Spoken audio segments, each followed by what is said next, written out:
Assalamualaikum warahmatullahi wabarakatuh. Pada video kali ini saya akan bahas tentang masalah cara mengatasi DC pinjol yang sebar data kepada nasabah yang sedang gagal bayar. Simak video ini sampai habis, saya akan menjelaskannya secara singkat saja. Video ini dikhususkan buat kalian yang masih khawatir tentang penyebaran data jika kalian mengalami gagal bayar di aplikasi pinjaman online. Apakah kalian merasa cemas bahwa data pribadi kalian mungkin akan disebar, baik jika kalian gagal bayar di Shopee, Kredivo, Akulaku, atau di pinjol lainnya? Nah, di video ini saya akan membahas cara mengatasi kekhawatiran ini. Pastikan untuk menonton video ini sampai habis. Nah, jadi gini teman-teman ya.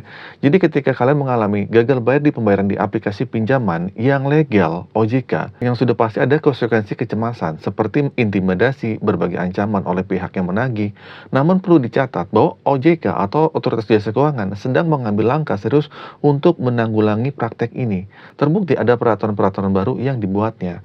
Dalam video ini kita akan membahas informasi terbaru tentang aturan OJK, yang saat ini OJK tidak memperbolehkan praktik penagihan menggunakan metode kekerasan. Nah, pelanggaran aturan ini akan dikenai sanksi sesuai perundangan yang berlaku. OJK juga merinci hal ini dalam pasal 7 POJK nomor 6 tahun 2022 tentang perlindungan konsumen dan masyarakat di sektor jasa keuangan. Dalam pasal tersebut mengatur bahwa pelaku usaha keuangan wajib mencegah direksi, dewan komisaris, pegawai atau pihak ketiga yang bekerja sama dalam melakukan tindakan yang merugikan konsumen. Penyalahgunaan kewenangan dan pelanggaran terhadap peraturan tersebut akan dikenakan sanksi. Nah, dengan demikian, penagihan agresif, biaya admin yang tinggi, dan praktik ilegal yang seharusnya tidak diterapkan oleh pelaku-pelaku usaha keuangan atau pinjol ini. Jadi, jika kalian menemui praktik semacam itu yang melanggar aturan OJK, kalian tuh dapat melaporkannya langsung kepada OJK. Beberapa laporan telah berhasil diajukan ya sejauh ini. Nah, selanjutnya, poin-poin yang paling penting diperhatikan adalah perlindungan terhadap ancaman dan penyebaran data oleh pihak penagih. Aturan OJK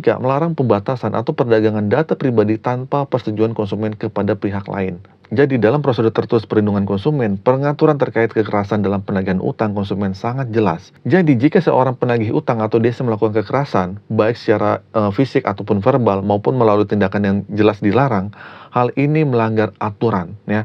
Pasal POJK menyatakan dengan jelas bahwa DC pinjol tidak diperbolehkan menghubungi orang selain kontak darurat yang telah disertakan kepada proses pengajuannya. Ya, jadi di luar kontak itu sebenarnya nggak boleh. Sayangnya, kenyataan ini banyak DC yang mengejar orang lain di luar kontak darurat yang telah ditentukan jika mereka menghubungi orang lain tanpa izin kalian. Nah, hal ini merupakan pelanggaran aturan.